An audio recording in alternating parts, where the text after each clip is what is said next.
What's up, guys? Welcome into Packers Total Access. My name is Clayton. You can check us out on packernet.com. Find me on Twitter at Packers_access. You can email us, PackersTotalAccess@gmail.com. You can text us 865-658-5824. Join alongside Jacob in Wisconsin. Back to talk a little Packers today. Jacob, nice and cool up your way, right? Yeah, super cool, man. Cooler than a $2 pistol, I tell you. Yeah, okay. Sound like it was humid today, right? A little bit, a little musty, a little mucky, but hey, it makes me look balmy. See?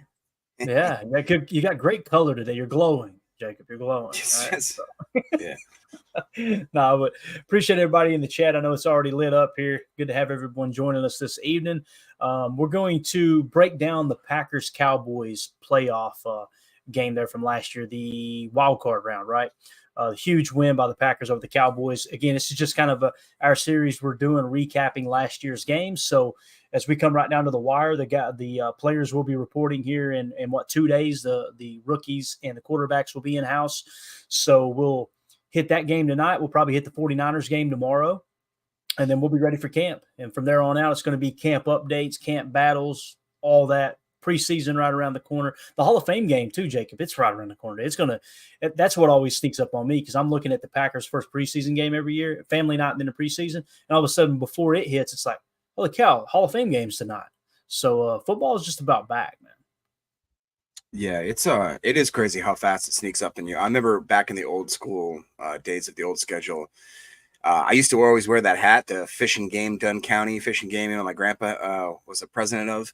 It always used to fall on the last preseason game of the year. And I remember once watching, I think I watched Aaron Rodgers for the first time in the preseason, like late game 4, like the first time or something. It was either him, it was like Brian Brom, or remember when we had that string of quarterbacks there where it was like, ooh, we got like 3 new quarterbacks. Let's see how they do. It's just always fun to see it. And it's coming up quick, man. It really is. It's crazy. All right. I don't know if y'all could see her in the reflection of the pictures in the background, but Mandy just came up the steps with some birthday cake cookies. All right. Hi, Mandy. Oh, I'm sorry. No, I'm sorry. They're Lucky Charm cookies. You don't have a food tester? You just eat that stuff when Mandy gives it to you? That's what I do around here, man. I'd try Emilio. I'd give it to Emilio first and just see, She kicked the door open and was dancing. I'm like, I hope they can't see you in the reflection back here. So anyway, thank you, ma'am. Yes, we're live. She went, are you live? Yeah, we're live. You knucklehead, get out of here. So anyway, we got cookies now. We're ready to start the show officially. Let's restart the show, guys. We're going to crank this back up. Now, Ron in the chat here. Ron Sturts, good to see you, everybody. He says, thank you, Clayton, and your crew on the amazing podcast. I love this podcast. And I've been a Packers fan since 1970. It's been awesome for me. Thank you. Hey, thank you, Ron. That means the world to us. It really does. We appreciate the support. And that's what the show is all about, man. Just fans kind of getting to link up here and talk ball. Eric Sutherland says, Ron, I second that. Clayton and the crew, we appreciate the hell out of you guys and everything you do. Appreciate it, Eric. Eric, can I say one thing real quick? Yeah, man. I think it'd be really cool. We have to kill at least one episode where we don't have nothing to do. It'd be awesome if we could take the whole chat and just be like, yo, on like Tuesday, the 22nd or whatever, let's all talk about why you became a Packer fan, how you became a Packer fan. Just have like a chat comment day. Like you could take the day off, Clayton. That'd be one me and Emilio can handle. You know what I'm saying? Yeah, that sounds good. Have a date night with Mandy. We could all just, I'm just saying, I'm just spitballing here, but hey, I like it, dude. Give me a day off. I'm all about it, man. I'm all about it.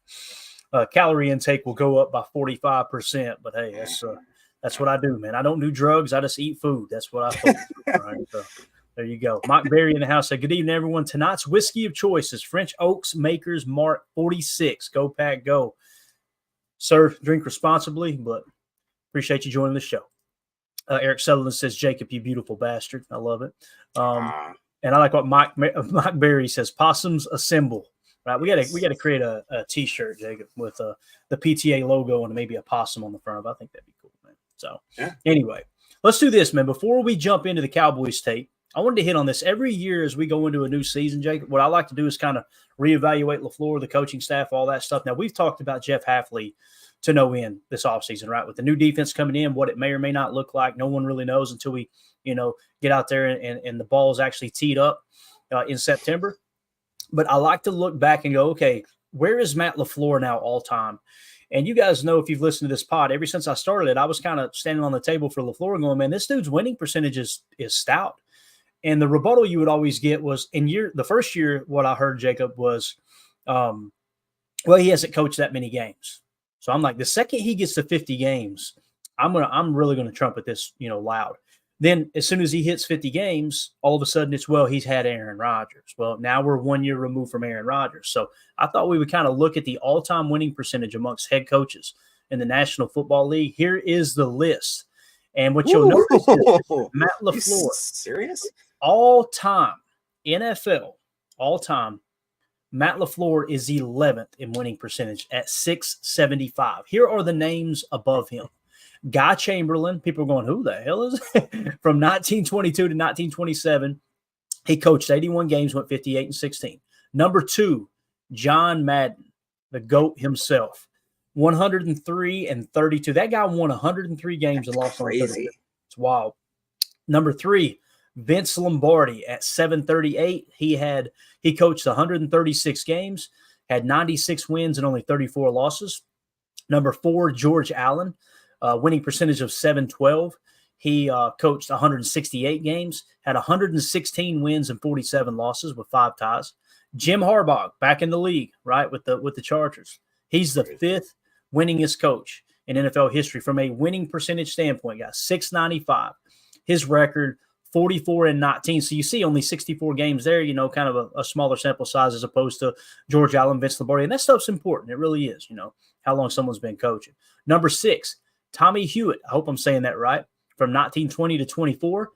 He coached in 56 games. He had 34 wins and only 15 losses. Blanton Collier, from 1963 to 1970, coached in 112 games, had 76 wins, 34 losses. Ray Flaherty, how would you say it, Jacob? Talk to me here.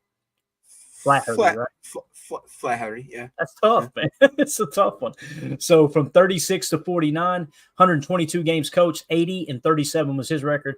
Papa Bear Hallis at a winning percentage of 682. He had 318 wins and only 148 losses.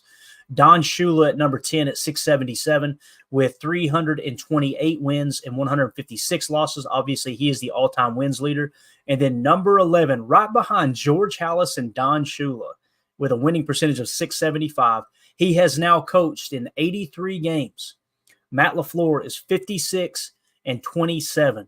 That's wild that he's had no ties. I didn't even realize that. But, Jacob, he's right above Paul Brown in winning percentage. That's crazy. He's right below Don Shula, bro. I mean, what? If you would have told me this before, I would have guessed way. I mean, you look a little bit farther down there, you see guys like Nick Sirianni, but his games there, 84. You look down there, Andy Reid. That's another guy who I'm not even, Andy Reid's got a ton of talent there. But look at there, Sean McDermott and Mike Tomlin, still guys that are active in the NFL. Look Mike at this Tomlin, right Bill, I can't believe I've freaking seen that. Bill Belichick. Oh my Lord. Yeah. I mean, he's got just, 467 games, nothing to shake a stick at. But we've talked about it, man. This guy has no respect on his name. Too old for this, said it right. It's like, it's this weird curse where, Bill Belichick, did he win Coach of the Year ever when he had Tom Brady? And if he did or if he didn't, did people go, well, it's because he's got Tom Brady? It's like, well, okay. But, most of those, a lot of those years, Tom Brady wasn't the best quarterback in the league. You had a really great defense. That was what made Tom Brady's career, in my opinion, is the fact that he had a well-rounded team most years that he was in there. And that's a testament to Bill Belichick for sure, 100%.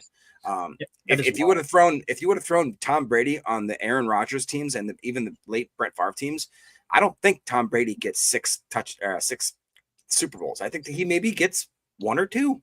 That's what I think, I completely agree, man. It's a weird Super Bowls, man. They didn't have a great offense. Yeah. I'm just saying. But Greg says I'm cursing everybody with the tie this year. No, I'm not. I did say that. I was hard on the tie. Look at Bates coming in the chat. Bill Belichick, Coach of the Year, 2003, 2007, 2010. Good stuff. I love our chat, but it's just it makes me mad. It actually makes me mad because dude, Bates is right. I mean, any one of those years, you could have just been like, oh, Belichick has Brady, especially 2007, 2010. I don't know. It just seems weird. It just seems. I can't tell if they're being sarcastic or not, man. Fred McFarley said, "What? Where is Wayne Fontes?" I don't know if that's a real person or not. I'm down here scrolling. We're getting pretty low on the list. I'm trying to think. Is that maybe like a? There we go. Boom. Number 109. His winning percentage is 496, 66 to 67. Is that a joke or something? I was thinking that used to be like Uncle Rico's coach or something, like from Napoleon Dynamite. Could have been. I think this is a fair comment here from 2-0 for this. Belichick made Brady in the beginning, and then Brady outgrew Belichick. I think that's really, really accurate. I don't think Brady becomes the player he did without Belichick in the early years, but in the latter years, Brady carried him, right? Now, I will say this, that Rams Super Bowl where the Patriots beat the Rams, man, that they struggled on defense, and that game plan that Bill Belichick put together, they played man coverage all year long, and then when they played Sean McVay, they switched completely to zone, and McVay was like, what the hell is going on? They haven't played zone all year long. Yeah. Pretty wild, man. Pretty wild. So I love how Fred here says, he goes, it was a joke, but we still found him. Just making sure, sir. Just making sure. Yeah. Yeah. So I guess it was a Packers coach, right? Can you filter the list? He says, can you filter the list to show just Green Bay? Oh man, let's see here. I don't think I can. And we didn't want to spend a whole lot of time on this. I just wanted to highlight the fact that, like I said, Matt LaFleur is so high on that list. I don't think I can do that. I could probably search it, do like a Google search, but we're 11 minutes in and we got to get to this Cowboys tape. So if you guys want to check that out, though, and kind of see what the Packers list would look like and throw we got 2 in the top 11. That's what awesome. That's cool. Yeah. Now, here's what's cool. Let me show you this. And I know he's with the Cowboys now, but where is Mike McCarthy? Mike McCarthy, 32nd at 620. That's nothing to shake a stick at, man. Where's Mike Holmgren, I wonder? Mike Holmgren's got to be up there, right? Or did he be around there? Maybe here he is right here. Look, Mike Sherman, too. 590. Shermy and Homie? Right there together. Sounds like Above a band Pete from Carroll. Above Pete Carroll, you see that there? Mm-hmm. Bill Parcells. Look at Bill Parcells. 50 seconds. We've been spoiled, dude. We really have. Big time. And that's why I love looking at this stuff. It puts stuff in perspective. Look, Mike Shanahan. Boom. 552. Wow. Look at Kyle, 61st. Look at Dicka, 57. Mike Ditka. All right, so there you go, guys. Thought we'd check it out again. Put some spec on Coach LaFleur's name. The 11th highest winning percentage in the history of the National Football League. So, and Aaron Rodgers is gone. If he does it again this year and if they win 10 plus games this year, let's go. So, let's see here. Steven says, your audio output seems weak. My volume is 100 and can barely hear you. Is anybody else having a problem with the volume in there? Because everything sounds good to me. Yeah, I can hear Jacob fine. He can hear me fine. So it may be something to do with the stream. Hopefully that's not the case. But Steven, you might have been blasting some Stephen A. Smith.